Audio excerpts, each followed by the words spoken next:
So hi hello மக்களே, போன வீடியோவில் பார்த்தீங்கன்னா நம்ம 4 வகையான துளசிஸை பார்த்துருக்கோம். டைப் 1 வீடியோ நான் கீழே கொடுத்துருக்கேன், செக் பண்ணிக்கோங்க.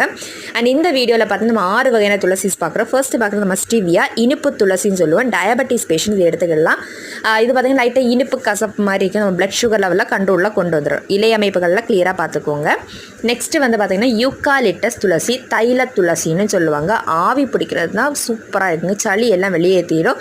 இதோட இலை அமைப்புகள் இப்படி தான் இருக்கும். ஸ்மெல்லு பார்த்தீங்கன்னா லைட்டாக கடுகு மாதிரியும் லைட்டாக பெப்பர் ஸ்மெல்லு மாதிரியும் கொஞ்சம் ஸ்ட்ராங்கான ஒரு ஸ்மெல், லைட்டாக லெமன் மாதிரி ஒரு ஸ்மெல்லாக இருக்குது. நல்ல வாசனையான இது.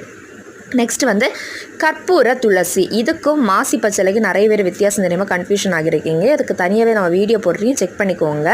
பச்சளை வாசனை இதில் அடிக்கும், சரிங்களா? நம்ம வந்து ஆரத்துக்கு யூஸ் பண்ணிக்கலாம், இதுக்கெல்லாம் யூஸ் பண்ணிக்கலாம்.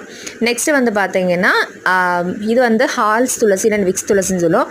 வாயில் போட்டோன்னா அப்படி ஜில்லுன்னு ஒரு எஃபெக்ட் கொடுக்கக்கூடியது. வாய் துறந்தாட்டுக்கு நம்ம யூஸ் பண்ணிக்கிடலாம். ஸ்மெல் பண்ணி பார்த்தோம்னா ஒரு விக்ஸ் ஸ்மெல் அடிக்கும். இந்த விக்ஸோட ஸ்மெல் இருக்குல்ல, அது மாதிரி ஒரு நல்ல ஸ்ட்ராங்கான ஒரு ஸ்மெல் ஆகிக்கும். ஆவி பிடிக்கிறது நம்ம யூஸ் பண்ணிக்கிடலாங்க.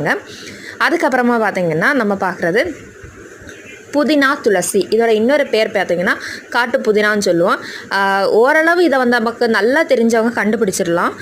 இதுக்கும் நார்மல் புதினாவும் நான் அது எப்படி கண்டுபிடிக்கணும்னு தனியாக வீடியோ போட்டிருக்கேன், பார்த்துக்கோங்க. ஆனால் நார்மல் புதினா விடவும் ஸ்ட்ராங்கான ஸ்மெல்லு இதில் இருக்குது. சமையலுக்கு நம்ம யூஸ் பண்ணிக்கிடலாங்க, எந்த ப்ராப்ளம் இல்லை. வாய் துறந்தாட்ட டைமும் நம்ம வாயில் போட்டு மெல்லலாம். அதுக்கப்புறமா லெமன் துளசி. லெமன் துளசியோட பிளான்ட்டை கரெக்டாக பார்த்துக்கோங்க. ரொம்ப சென்சிட்டிவான பிளான்ட்டு. தண்டு பகுதி எல்லாமே பார்த்திங்கன்னா நல்லா ஒயிட் கலரில் இருக்கும், சரிங்களா? லெமன் துளசி இதோட ஸ்மெல்லு வந்து பார்த்திங்கன்னா நல்லா இலையை கசக்கும்போது தான் வந்து லைட்டாக ஒரு லெமன் வாசனை இருக்கும். எலுமிச்சையில் இருக்கிற மாதிரியோ இல்லை லெமன் கிராஸில் இருக்கிற மாதிரி ஸ்ட்ராங்காக இருக்காது, லைட்டாக இருக்கும். ஸோ இதுலேருந்தே உங்களுக்கு கரெக்டாக புரிஞ்சிருக்குன்னு நினைக்கிறேன்.